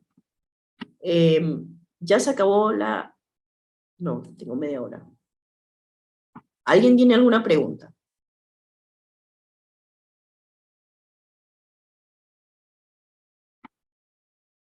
Sí, doctora, una pregunta. Si, o sea, ¿es posible que un paciente llegue asintomático y que tenga una hernia, entonces se tiene que operar o no se opera? Ok, Si es una hernia pequeña. Ajá. eso es una excelente pregunta. Si usted llega a su consultorio, el man me vino a ver porque se quiere sacar la vesícula, pero tiene una hernia umbilical. Cuando lo toco ahí, que usted tiene una hernia umbilical, ¿qué? Pero si a mí no me molesta nada. Indicaciones para operar son dolor. Dolor. Tienes toda la razón. Y hay muchas personas que optan, ¿sabes qué? Eso no me molesta. Pero tiene que haber una constelación de cosas que si lo trajo a ti, ¿verdad? Lo opera. Pero sí, si está asintomático, no se opera, no se opera. Pero hay que darle seguimiento, doctor. Eso es todo. Gracias, doctora. Bien. voy a ser egoísta porque cada vez me reducen las clases. Sí quisiera aprovechar para los que son 155 estudiantes, ya están casi terminando la carrera. Muchos de ustedes no saben qué van a hacer. Yo no sé si ustedes dónde piensan que van a haber 155 plazas para ustedes, medicina, radiología, oftalmólogo. La realidad de la vida es que en Panamá se forman especialistas, pero hay muy pocas plazas, ¿verdad? Así que simplemente creo que hay que abrir el panorama, ir explorando cuáles son las opciones. Me voy a quedar en Panamá, quiero ser médico general, me voy para España, hago el MIR, quiero ir a los Estados Unidos.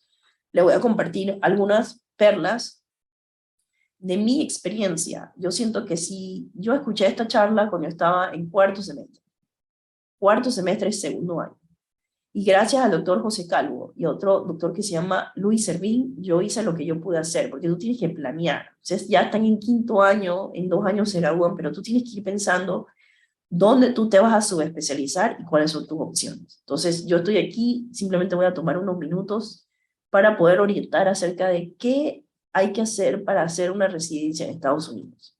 Igualmente, aquí abajo dejo mi email, cualquier consulta que tengan, crisis existencial, doctora, ¿cuál usted cree que es la profesión que más plata hace? A mí me gusta dormir, no me gusta pararme a la mitad de la noche, ¿qué profesiones son para mí? Doctora, yo me equivoqué de carrera, yo quiero ser ama de casa, pero quiero dedicarme un poquito a la profesión. O sea, el camino que ustedes han escogido es bastante difícil. Es una carrera de resistencia y no de velocidad, y siento que hay que orientar acerca de la realidad de la vida. Segundo, la pandemia que ha demostrado que la profesión de salud es el más importante. O sea, que se ha demostrado que los doctores y las enfermeras son la fuerza laboral más importante en el mundo. También quiero que sepan que estudiar y ser personal de salud sí te garantiza un ingreso, porque siempre va a haber, ¿verdad?, necesidad de personal de salud. Pero cómo escoger hacia dónde yo voy, que si soy clínico, que si soy quirúrgico, que si, o sea, yo qué voy a hacer. También tienes que enfocarte en la realidad de Panamá, o sea, en qué yo me puedo especializar aquí. Entonces, ¿por qué yo estoy dando esta clase? Porque ya yo pasé por eso. Yo hice el Step 1, el Step 2, el Step 3, y en los Estados Unidos hicimos 5 exámenes anuales, o sea, un examen anual. Y no solamente eso, te gradúas de cirujano y todavía tienes que hacer un examen oral y escrito.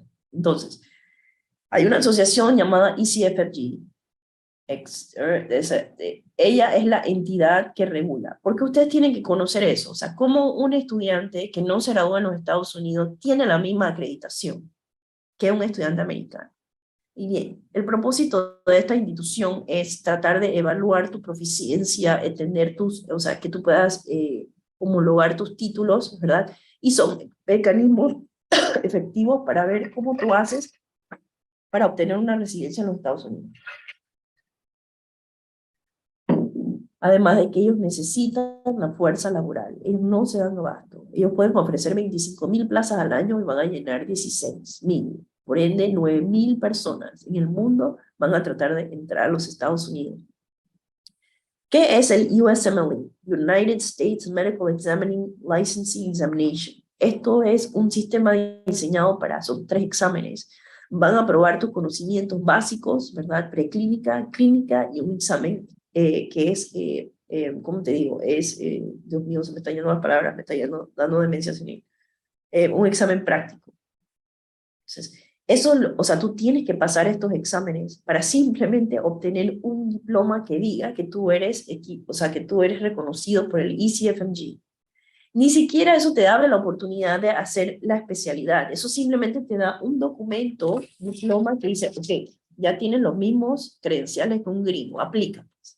Entonces, eso es simplemente el inicio del camino.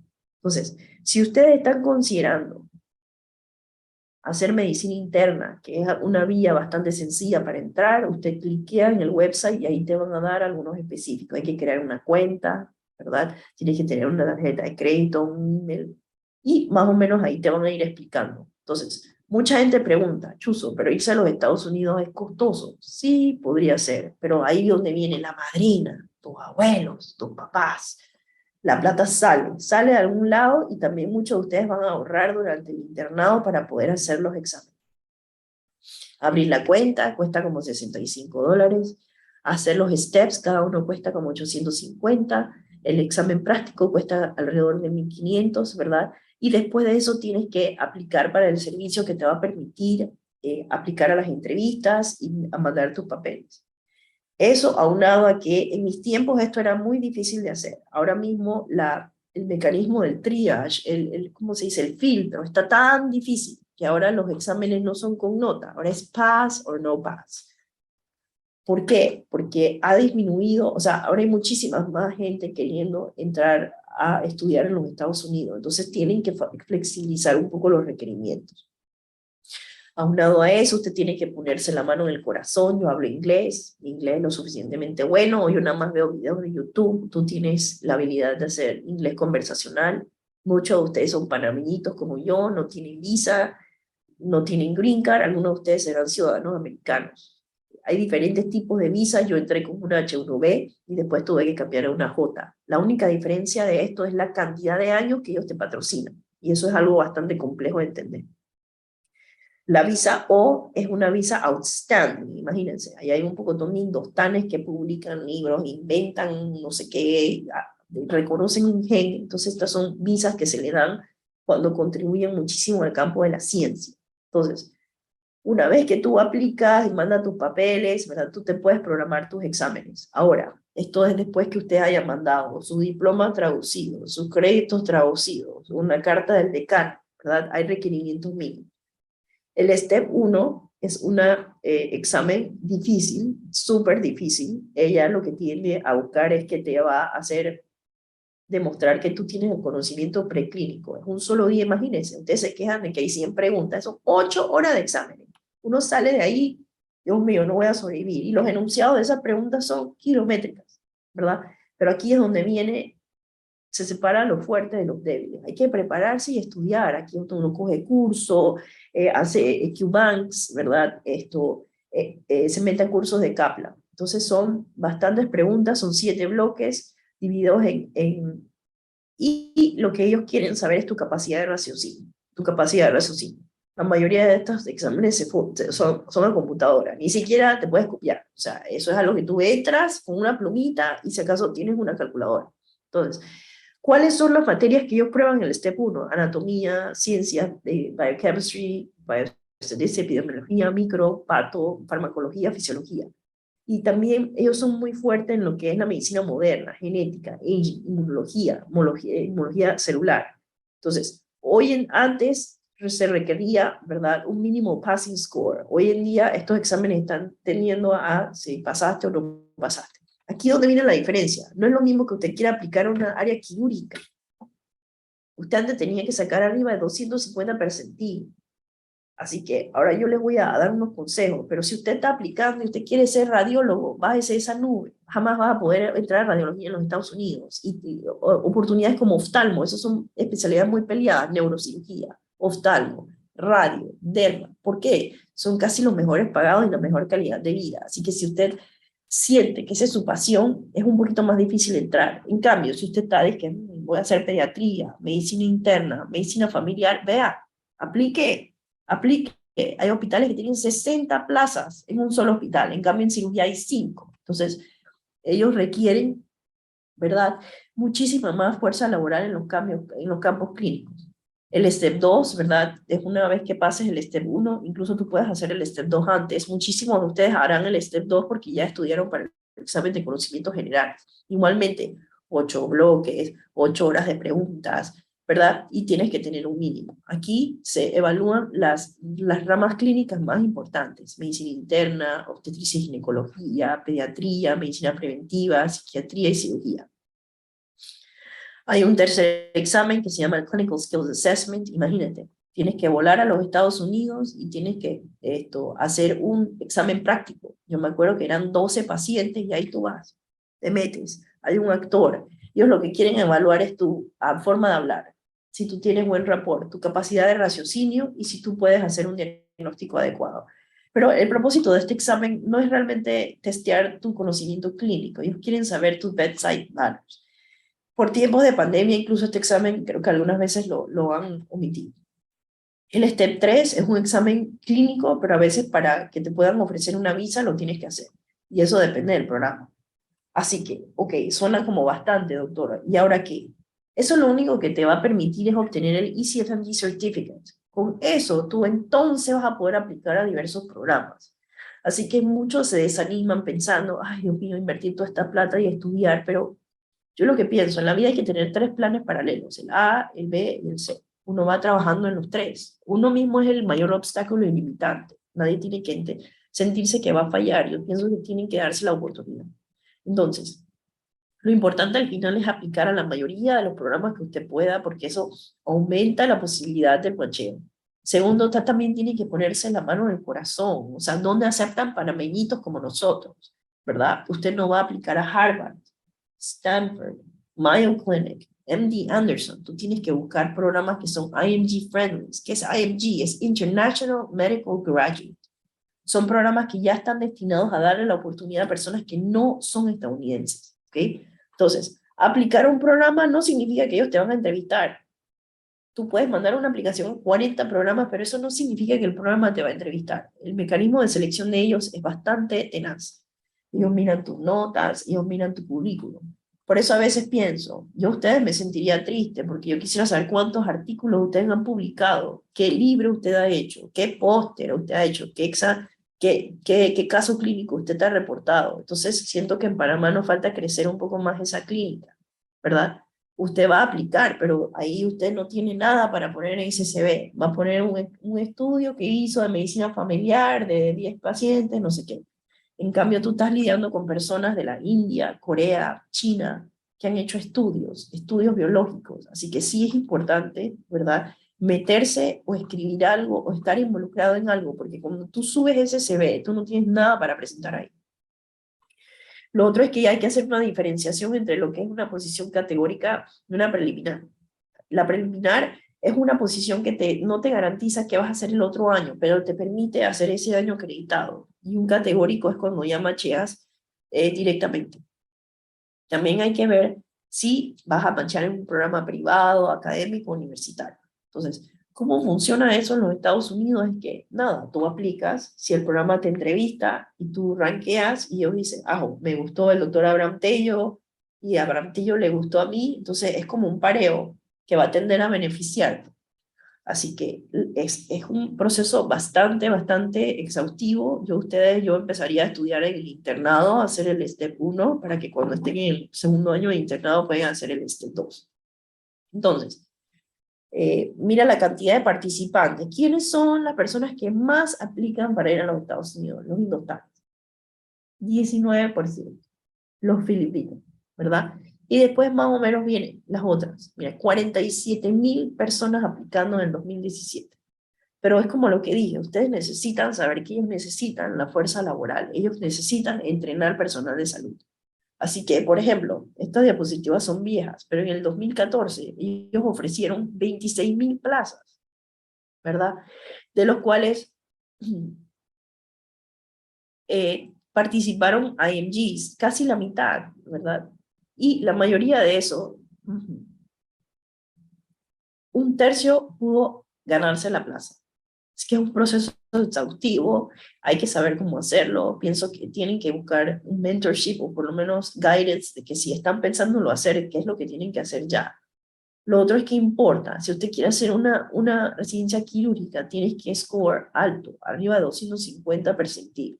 Estas son las notas, ¿verdad?, a través de los años. Ahora muchísimas personas estudian más, se ha vuelto mucho más competitivo. Entonces, ¿cuándo es el mejor momento para hacer esto? Depende de qué es lo que tú quieras hacer. Yo hice esto durante mi internado, es lo que dije. Yo hice el STEP 1, estudié 6 meses, hice el examen y después, casi 2 o 3 meses después, hice el STEP 2. How do I prepare? Hay muchísimas formas. Comiencen a buscar libros, ¿verdad? O hay cursos online. Pero eso sí, tú tienes que estudiar, tú tienes que hacer preguntas. Esto es un estudio dedicado, o sea, porque nadie va a invertir casi $10,000 para no obtener un resultado positivo. A veces tú puedes comprar los libros de Kaplan, a veces te puedes comprar un libro de First Aid, a veces puedes coger un curso, y lo más importante es responder preguntas, porque el examen está diseñado para testear tu conocimiento clínico, pero muchas personas no saben contestar preguntas. Los cursos a veces son costosos, sí, y el tiempo. Hay veces que cuesta $2,000, $3,000, pero también tú lo puedes recoger de la comodidad de tu casa. Mi hermano cogió el curso de Kaplan desde la casa. Él simplemente se conectaba y veía las clases cuando él quería. Mi hermano hizo 2 años de cirugía, pero él hizo después anestesia y se quedó en los Estados Unidos especialista en dolor. De mi generación, yo y la doctora Ana Elena Espinosa, que les dio clase de nutrición, somos las únicas que hemos regresado a Panamá. Pero sí se puede, la plata sale. Muchos de ustedes tienen la potestad, son hijos de médicos, pero hay que ir buscando desde ya cómo tú puedes increase your chances para prepararte para hacer esto. ¿Qué especialidad ustedes van a coger? Abran su mente, Piensen en el dinero, sí, pero piensen cuál es la rama que a mí más me puede gustar. Anestesia. Anestesia se divide en anestesia cardiovascular, anestesia de trasplante, anestesia pediátrica, anestesia para trasplante. O sea, anestesia de cirugía general. Es una profesión muy bonita. Mi hermano es anestesiólogo. Dermatología, difícil hacerlo aquí y en cualquier otro lugar, pero no es imposible. Radiología, una profesión muy bonita. Medicina de emergencia, medicina familiar, cirugía general y después te dedicas a otra cosa. Cirugía, neurocirugía, 7 años. 7 años, ya lo hablamos. 7 años de cirugía son neurocirugía, sin hacer la subespecialidad. Neurología son de 4 a 5. Si usted quiere ser ginecólogo obstetra, pero lo tienes que estudiar junto, y después usted se quiere dedicar a infertilidad, cáncer, laparoscopía, usted tiene que estudiar 4 más 3, son 7. Oftalmología, algunos lo harán aquí o lo harán afuera, cirugía ortopédica, otorrino, patología, pediatría, medicina física y rehabilitación, cirugía plástica. Para poder ejercer cirugía plástica tendrías que hacer cirugía general, porque todavía no creo que está abierto el campo de que solamente te puedas hacer plástica. Psiquiatría, una especialidad muy digna. Esos manes cobran $100 por 1 hora, 240, ¿verdad? Cirugía oncológica, ¿verdad? Y sus ramificaciones, los urólogos. Todo el mundo va para urología, todo hombre mayor de 40 años tiene que ir para allá. Y también son quirúrgicos, hacen procedimientos. Cirugía vascular o cardiotorácica, como hace el doctor Victoria. Y todas las otras especialidades, joven. Yo hice cirugía general, soy laparoscopista, hice bariátrica. En total, ya eso no hemos hablado, no sé si yo lo dije en esta clase, me tomó 15 años terminar. 15 años. 18, tú te gradúas a los 18. Abraham, ¿tú me estás escuchando? Tello, 18 más 6 años de medicina. ¿Cuántos años tienes cuando terminas? No se escucha. 24, papá. Ahora súmale los 2 años de internado. ¿Cuántos tienes? 26 en ese entonces. 26. ¿Usted qué clase de especialidad cree que quiere hacer? Todavía no decido. Interno puede ser. Ok. Vamos a poner que son mínimo 5. ¿Cuántos años tienes ahora? 22. 32. Y si haces una subespecialidad de 1 o 2 años, 34. Yo terminé a los 34. Así que todo eso tienen que ir alineando. Sé que asusta, pero ya están en 5.º año. No pueden esperar a que graduarse y después en el internado. Tienen que pensarlo desde ya. Si esta noche tú tienes tiempo, métete al ICFMG para ver cuáles son los requirements. Si tienes más tiempo, España o el MIR, un solo examen, tienes que convalidar tus papeles, aplicas, y después el territorio ese es tan grande que ellos te van a mandar según la especialidad que tú quieras.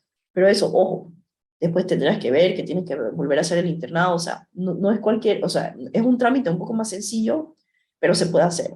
Están buscando entrenar personas en Alemania, hay becas para Canadá, pero hay que ir buscando opciones. Entonces, siempre muy importante a la hora de ver los pasos esto para ir a los Estados Unidos, identificar cuáles son esos programas o especialidades que son IMG friendly, donde un latino como nosotros cabe por ahí, ¿verdad? Se nos podemos ir para Johns Hopkins, no nos van a aceptar en Harvard, no vamos a ir a MD Anderson, pero en algún lugar nos vamos a ir. Entonces, ¿cuáles son las especialidades que son fáciles, más fáciles de entrar? Ya eso lo mencioné antes. Si en mi programa aceptaban 5 residentes de cirugía, 5, en medicina vía interna había 30. El ratio era hasta, o sea, de unas 6. Entonces, si tu sueño es el sueño americano, que no sé quién quiere ir a vivir allá con tanta discriminación, racismo, childhood bullying, bombing, o sea, ahora no te puedes ir a un concierto en Las Vegas porque va a venir un loco que se va a quedar en el Mirage y va a dispararle a medio mundo. También tienen que ver dónde ustedes quieren vivir, qué estilo de vida ustedes quieren tener. Pero las especialidades más, lo que diría, amigables, jamones para entrar, que por qué no considerar medicina familiar, medicina interna. Allá hacen una combinada que se llama medicina y medicina y pediatría. Tendrías que averiguar si tú podrías ejercer eso aquí. Patología, pediatría. Son campos donde hay muchísimas plazas. Así que mucha gente entra a los Estados Unidos entrando por medicina interna y después hace una subespecialidad. Aquí hay mentes brillantes que se han ido y han regresado.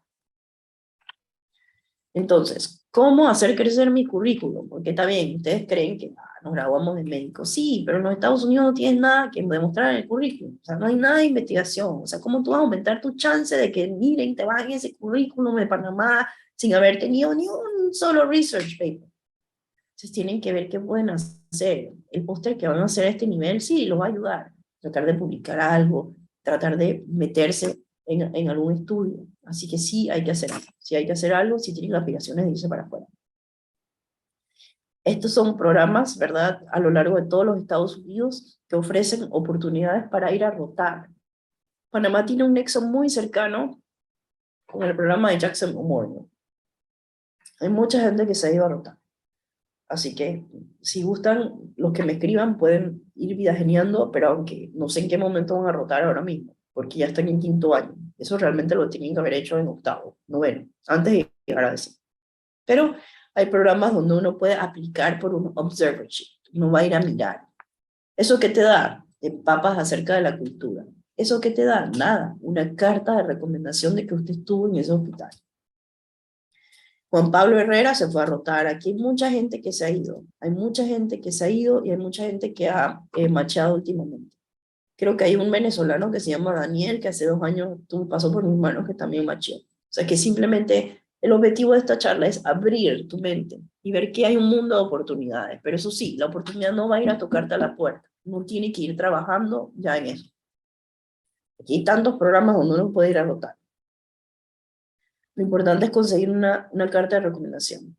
Y lo otro es que muchos de ustedes querrán ser cirujanos, pero para ser cirujano en los Estados Unidos, número 1, tienes que sacar una buena nota, y tener un buen currículum. O sea, y si no, tienes que aspirar a por lo menos entrar primero en una posición preliminar. Y muchas personas se cambian de carrera después porque quedas en el limbo. O sea que no es tan fácil como ustedes creen, pero siento que con la orientación adecuada se puede lograr. Entonces, aquí termino con diciendo unas palabras sabias. Si usted cree que usted no se puede dedicar a más nada en esta vida que hacer cirugía, bueno, entonces hágalo. Pero si no, vaya considerando cuáles son esas otros plan B y plan C. Y lo más importante es que tienen que aterrizar a ir viendo cuál es la especialidad que ustedes envisionan. Panamá tiene 6 universidades privadas. O sea, cuando ustedes salen, ustedes van a competir contra un pool bien grande de pacientes. Hace 2 años compitieron no sé qué cuántas personas y solamente dieron 13 plazas de cirugía. ¿Y qué pasa si usted no machea este año? Viene la avalancha de todo el mundo que también está tratando de entrar y entonces comienza a crecer el pool. Entonces tienen que ir estudiando desde ya. Tienen que ir estudiando desde ya. Entonces, ya para hacer una sinopsis, tienes que hacer el USMLE Step 1, el Step 2, tienes que hacer estos 3 exámenes para obtener el ECFMG Certificate. Eso simplemente te deja entrar en el proceso para que puedas aplicar un match, ¿verdad? Una vez que el hospital te entreviste, si entras al match y ellos te escogen, así es como obtienes la plaza. Pero hay tantas otras cosas que hay que considerar, o sea, qué clase de visa vas a tener, cómo te vas a mudar, a dónde vas a vivir. Lo importante es que ellos, una vez que ellos te aceptan, ellos te van a pagar la carrera. Y bueno, aquí está mi certificado. Yo hice toda esta locura, ¿verdad?, en el 2005. Hice el Step 1 en mayo, estudié 2 meses y hice el Step 2. Yo me quería ir, pero también trabajé en forma muy paralela los otros planes que abren Panamá a hacer el examen de admisión aquí. Así que bien, ¿dónde empiezo? Ahora muchos tendrán una crisis existencial y que, ay no, eso suena como mucho trabajo para irse para los Estados Unidos. Pero bueno, ¿qué tú quieres hacer el resto de la vida? Todos queremos ser ricos, queremos tener plata. Pero yo no quiero ser rica, yo quiero ser feliz y quiero tener salud. Do I really want to train en los Estados Unidos? Yo quiero entrenar en los Estados Unidos y tú tienes la capacidad económica, emocional y física para irte. Tienen la plata, tus papás, tus abuelos, tus padrinos te pueden apoyar. Tú te quieres quedar allá o te quieres regresar a Panamá o te quieres ir para otra parte. Y lo otro es que, a pesar de que es una gran oportunidad, tú allá estás solo, dejas a tu familia, la comodidad de tu hogar, ¿verdad? Vives en otro país, te tienes que autosostener tú solo. Tienes un novio o novia, eso influye en la decisión que vas a tomar, ¿verdad? Y realmente para los que están pensando en tomar este camino para los Estados Unidos, si tienen la determinación. Porque como vieron, esto no es cuestión de no pensarlo y que, bueno, son 800 tucos y tú vas a hacer ese examen. O sea que es mejor que tú te prepares antes de tomar ese vuelo y ese avión, porque esos exámenes hay que hacerlos allá. Así que bien. Conclusiones, hay que empezar por algún lado, hay que informarse, esto es el objetivo de esta charla, trata de enfocar tu energía, no solamente teniendo un plan, sino 3, ser realista contigo mismo, nada es imposible, nada más lo tienes que tratar, el camino es largo, pero vale la pena. Es normal tener dudas, buscar un mentor, y haz lo que te haga feliz, o sea, piensa en la calidad de vida. Ustedes no solamente van a vivir de medicina, eso de nadie puede vivir solamente de ser medicina, tienen que más o menos considerar tener una familia y crecer a nivel personal. Pero bueno, no sé si alguien tiene alguna pregunta.